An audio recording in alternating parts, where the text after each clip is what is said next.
우리가 함께 읽은 본문에는 우리 인생에 비유되는 항해의 거센 풍랑을 비유가 아닌 실제로 현실로 만난 제자들의 이야기가 등장합니다. 제자들은 그 상황을 겪으며 그들에게 예수님이 정말 필요한 존재임을 깨닫고 예수님에 대해서 이런 표현으로 그들 스스로에게 질문을 시작합니다. 그가 누구이기에? 그가 누구이기에? 사랑하는 여러분, 바다의 항해와 같은 우리의 삶에 참으로 필요한 것, 필요한 존재는 제자들에게 그랬듯 오늘 우리에게도 바로 예수 그리스도입니다.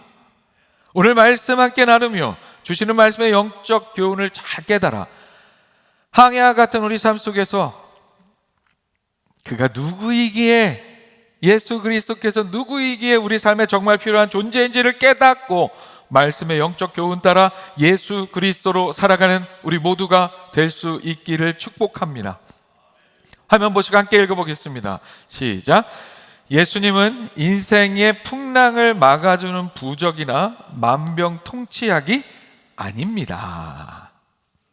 사랑하는 여러분, 예수 그리스도, 그가 누구이기에 바다의 항해와 같은 우리 삶에 참으로 필요한 존재일까요?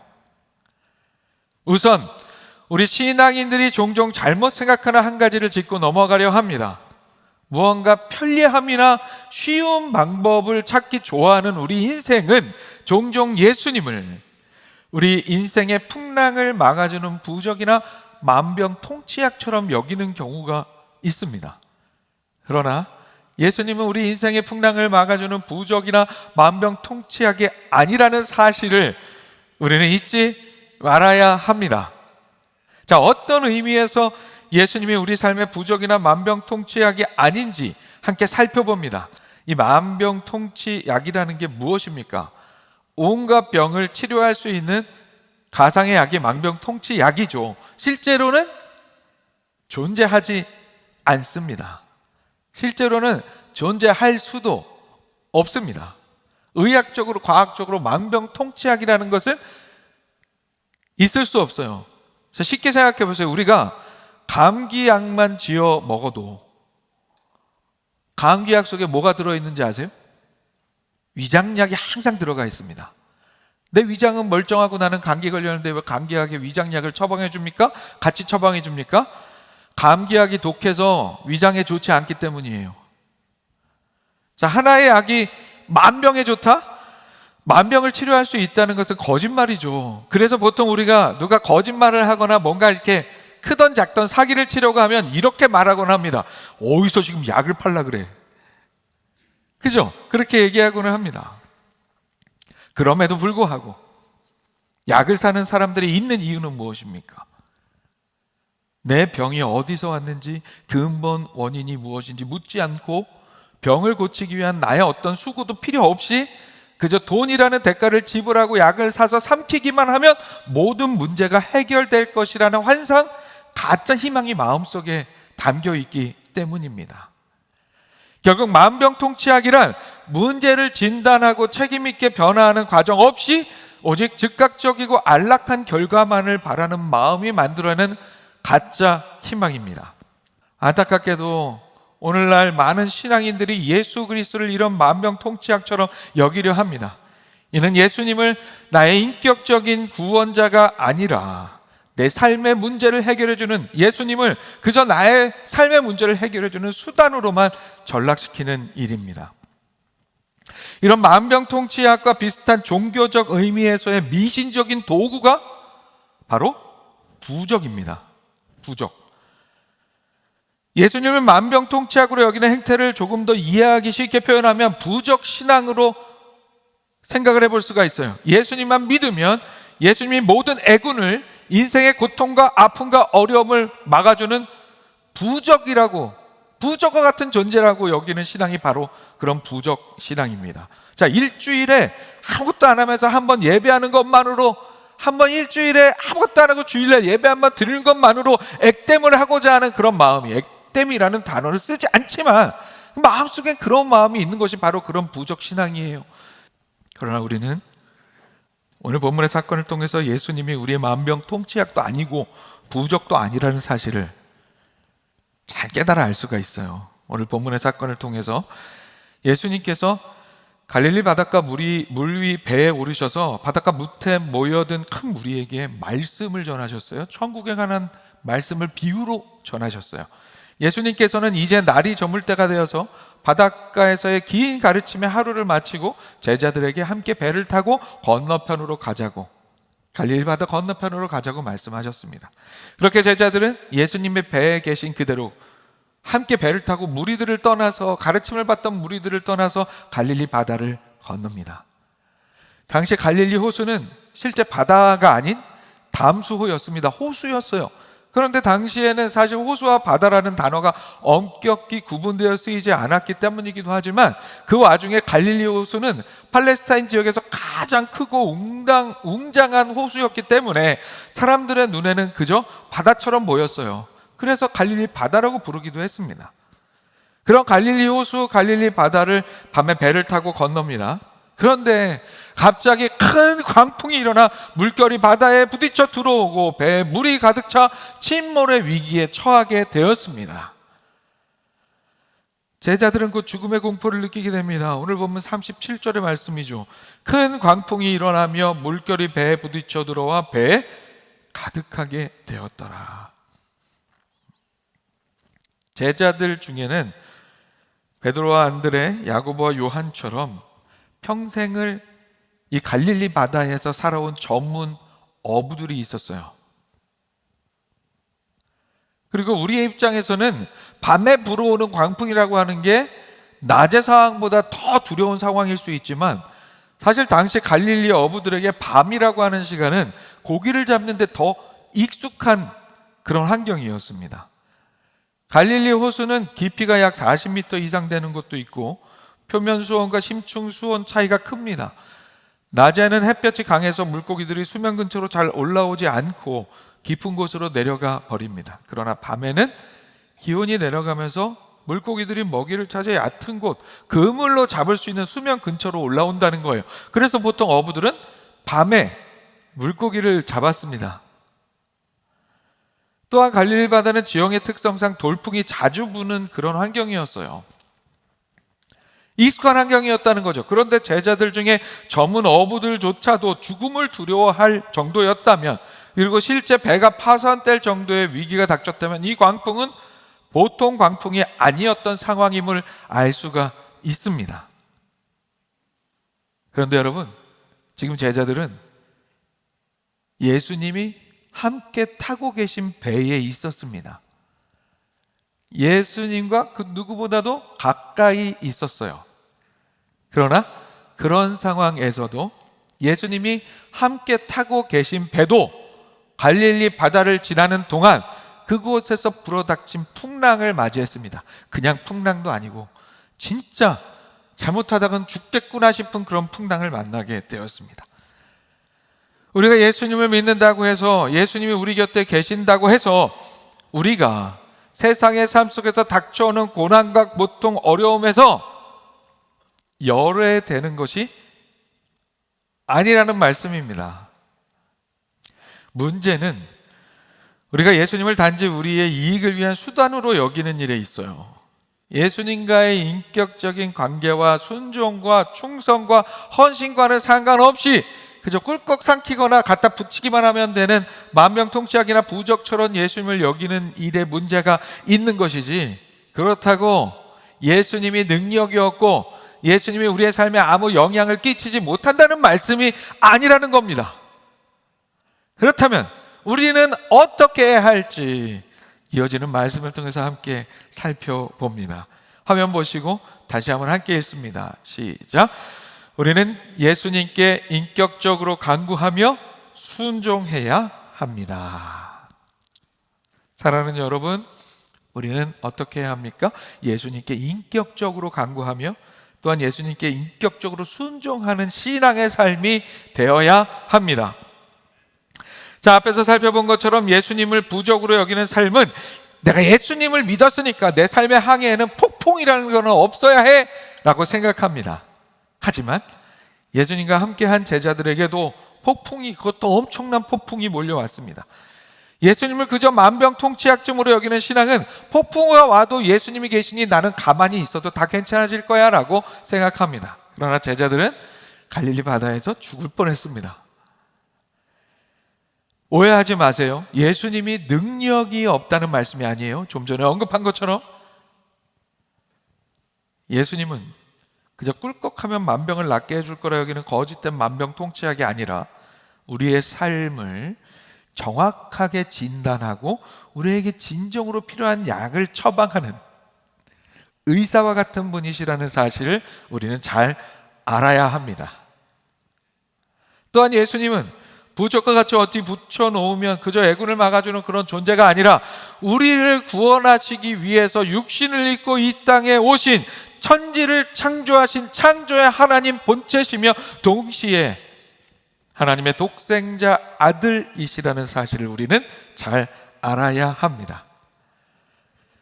그런 의미에서 더욱 우리는 예수님을 인격적인 관계없이 그저 꿀꺽 삼키면 낫는다 착각하는 만병통치약이나 그저 붙여놓거나 소지하면 애군을 막아주는 부적같이 여기는 잘못된 신앙이 되지 않도록 주의해야 합니다.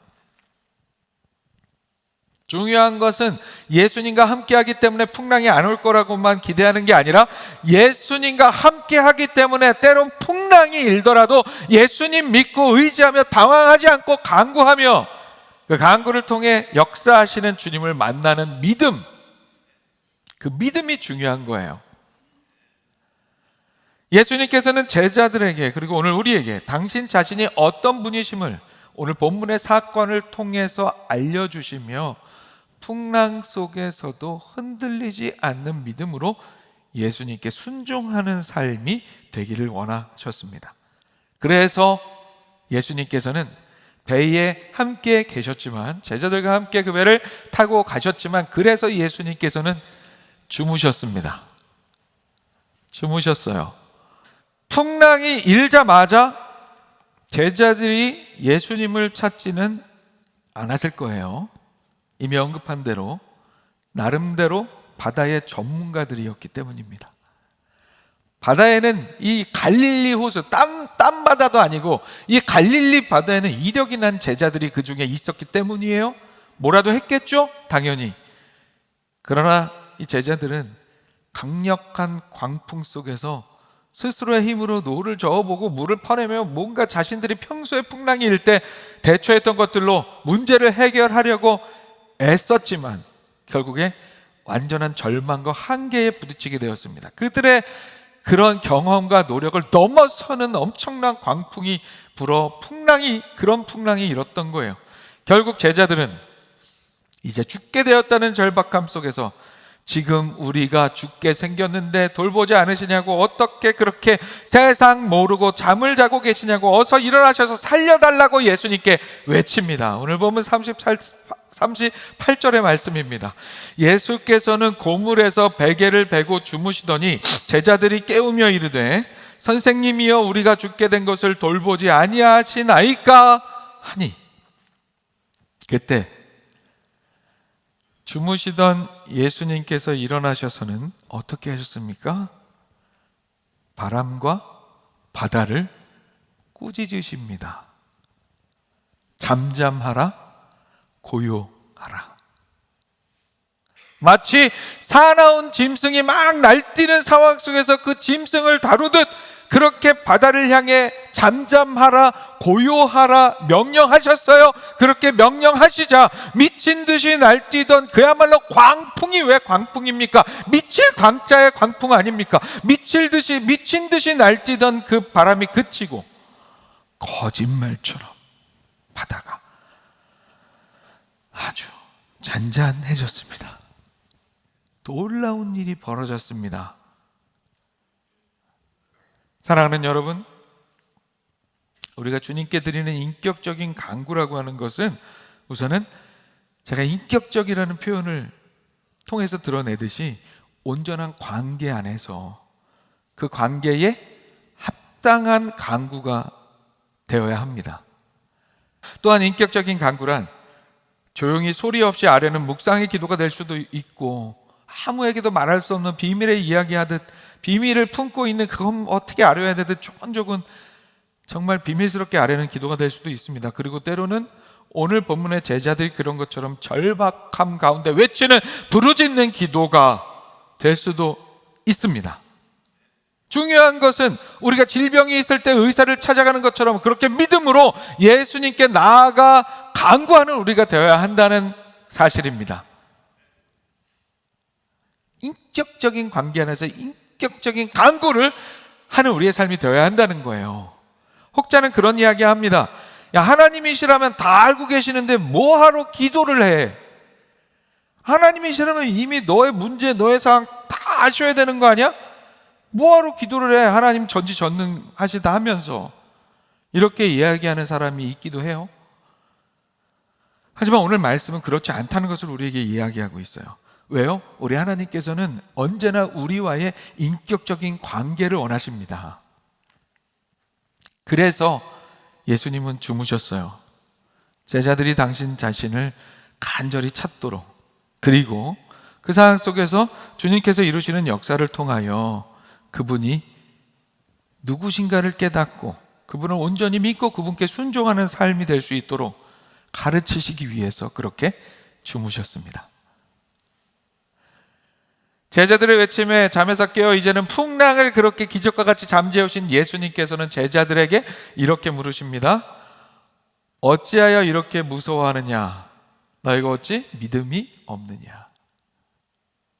이 질문에 제자들은 당장 뭐라고 대답을 하지 못하죠. 예수님은 그들이 이제 무서워하지 않고 믿음으로 간구하며 순종하는 삶이 되기를 원하셔서 이런 질문을 한 거예요. 그런데 이 질문에 바로 대답을 못한 제자들은 이전과는 다른 종류의 두려움, 경외감에 사로잡혀서 서로에게 묻습니다. 뭐라고 물었습니까? 그가 누구이기에 바람과 바다도 순종하는가? 그가 누구이기에 바람과 바다도 순종하는가? 강풍으로 인한 격한 파도에 대한 두려움이 그 풍랑을 다스리시는 예수님에 대한 경외감으로 바뀌었습니다. 예수님께서는 제자들이 그렇게 예수님을 믿는 온전한 믿음으로 인하여 풍랑이 오더라도 두려워하지 않고, 왜 이렇게 무서워하느냐 물으셨잖아요. 무서워하지 않고 예수님이 어떤 분이신지를 제대로 알고 믿고 신뢰하며 그 두려움을 이겨내 승리하는 삶이 되기를 원하셨던 거예요. 문제의 해결 방법을 정확히 아시는 분, 바람과 바다를 순종케 하시는 분, 그분을 향해 간구하는 온전한 믿음과 순종의 삶이 자신들의 삶이 되어야 함을 제자들이 깨닫게 하시기 원하셨어요. 오늘 본문에 이 사건이 있기 직전에 예수님께서는 갈릴리 바닷가 물이 배에 오르셔서, 뭇이 이렇게 있으면 가까운 데 있는 배에 오르셔서 바닷가 뭇에 모여든 큰 무리에게 온종일 날이 저물 때까지 가르치셨어요. 그런데 어떤 말씀을 이때 특별히 가르치셨냐면 하나님 나라에 대해서, 천국에 대해서, 하나님 나라의 비밀을 비유로 말씀해 주셨어요. 4가지 땅에 떨어진 씨의 비유, 등불의 비유, 자라나는 씨의 비유, 겨자씨 비유 등을 통해서 하나님 나라에 대한, 천국에 대한 특징과 그 천국의 본질을 알려주셨습니다. 예수님은, 제자들이 천국의 비밀을 아시는 예수님이 이 세상을 주관하시는 권세를 지니신 분이심을 제자들이 직접 체험해 알게 되기를 원하셔서 그렇게 주무신 거예요. 그래서 결국 제자들은 이 사건을 통해서 예수님의 가르침을 간파합니다. 제자들의 마지막 질문은 이 사건의 핵심을 꿰뚫습니다. 그가 누구이기에 바람과 바다도 순종하는가? 바람과 바다, 인간의 힘으로는 도저히 제어할 수 없는 거대한 자연의 힘이 예수님의 말씀 한마디에 절대적으로 순종했습니다. 변명도 저항도 지체함도 없었습니다. 창조주의 명령에 피조물이 즉각적으로 반응했습니다. 이는 성경 전체를 관통하는 원리예요. 시편 148편에 보면 해와 달과 별들, 하늘과 물, 불과 우박과 눈과 안개, 광풍까지도 모두 여호와의 말씀을 따른다고 노래하고 있습니다. 창조의 세계는 자신의 창조주를 알고 그분의 말씀에 온전히 순종하는 질서 속에 놓여져 있다는 거예요. 믿으시죠, 여러분? 동의하시죠, 여러분? 그가 누구이기에 바람과 바다도 순종하는가? 우리 주님께 바람과 바다가 순종한다는 거예요. 여기에서 우리는 창조주 하나님 본체가 되시는 예수님을 잘 알아야 하고, 그래서 여기에서 우리는 이런 질문과 마주해야 합니다. 바람과 바다도 순종하는 그분의 말씀에 왜, why 우리는 순종하지 않는가? 우리는 삶을 살아가면서 제자들처럼 우리의 삶의 풍랑을 잠잠하게 해달라고 기도할 수 있습니다. 기도합니다. 하나님, 이 질병의 풍랑을 멈춰 주십시오. 이 가난의 파도를 막아 주십시오. 얽히고 설킨 관계의 폭풍을 해결해 주세요. 우리 인생의 여러 가지 문제들, 어려움들 그렇게 간구합니다. 간구해야죠. 우리는 그렇게 우리의 삶을 둘러싼 모든 문제들이 하나님의 말씀에 순종하여 잔잔해지기를 간절히 원합니다. 간구하는 건 맞아요. 간구해야 돼요. 그런데 문제가 있어요. 뭐가 문제입니까? 정작 그 모든 문제의 근원이 될 수 있는 나 자신의 불순종, 나 스스로의 불순종이라는 내면의 풍랑은 그대로 둔 채 외부의 풍랑만 멈춰달라고 외치고 있는 우리의 모습이 문제라는 겁니다. 우리의 신앙의 삶이 그런 삶의 모습은 아닌지 겸손하게 돌아볼 수 있어야 합니다. 사랑하는 여러분, 우리는 예수님께, 우리 창조자 하나님께 성령님을 의지하여 인격적으로 간구하는 삶이 될 수 있어야 합니다. 그렇게 간구할 때 주님께서 우리의 삶을, 오늘 본문 말씀에 등장하는 것처럼 우리의 삶을 책임져 주세요. 하지만 거기에 또 한 가지 중요한 우리의 삶의 신앙의 자세가 있어야 합니다. 순종입니다. 내가 먼저 순종하는 거예요. 내 삶의 문제들이 해결되기를 바라기 전에 나 자신 스스로가 먼저 하나님께 순종하는 삶이 될 수 있어야 합니다. 아주 쉽게 표현하면, 혹시라도 잘 모르겠는 분들 계실 수 있어서 아주 쉽게 표현하면, 하나님을 예배하고 하나님의 말씀을 묵상하며 하나님의 뜻대로 살아가야 되는 내 삶이 되라고 말씀하시는 그 말씀에 순종하지 않으면서, 그래서 하나님 내 삶의 문제들 좀 해결해 주세요, 이렇게 하면 안 된다는 거예요. 내 스스로가 먼저 하나님 앞에 순종하면서 내 모든 삶의 파도들이 그분의 말씀에 순종하여 해결될 수 있기를 바랄 수 있는 우리가 될 수 있어야 합니다. 오늘 말씀 기억하며 믿음으로 간구하며 순종하는 삶을 살아가는 우리 모두가 될 수 있기를 축복합니다. 말씀 마칩니다. 사랑하는 여러분, 오늘 여러분의 인생은 어떤 바다를 항해하고 있습니까? 혹시 거센 풍랑을 만나 두려움에 떨고 계십니까? 그렇다면 먼저 이것을 기억해야 합니다. 여러분의 배에는 주님이 함께 타고 계십니다. 피곤해서 주무시는 것처럼 보일지라도 결코 우리를 모른 척하고 모르고 계시는 분이 아니십니다. 그분께 인격적으로 간구하여 우리를 떠나지 않으시고 우리가 부르짖을 때에 우리를 구원하시는 그 은혜를 나의 것으로 누리는 우리 모두가 될 수 있기를 소망합니다. 또한 우리 자신에게 질문해야 합니다. 나는 바람과 바다도 순종하는 주님의 말씀에 나는 순종하고 있는가? 내 삶의 풍랑을 잠잠케 해달라고 외치기 전에 내가 먼저, 내 삶 자체가 먼저 하나님 앞에 순종하는 신앙의 모습이 될 수 있기를 바랍니다. 주님께 온전히 순종함으로 세상이 줄 수 없는 참된 평안을 누리는 형통한 삶을 살아가는 우리 모두가 될 수 있기를 주님의 이름으로 축원합니다.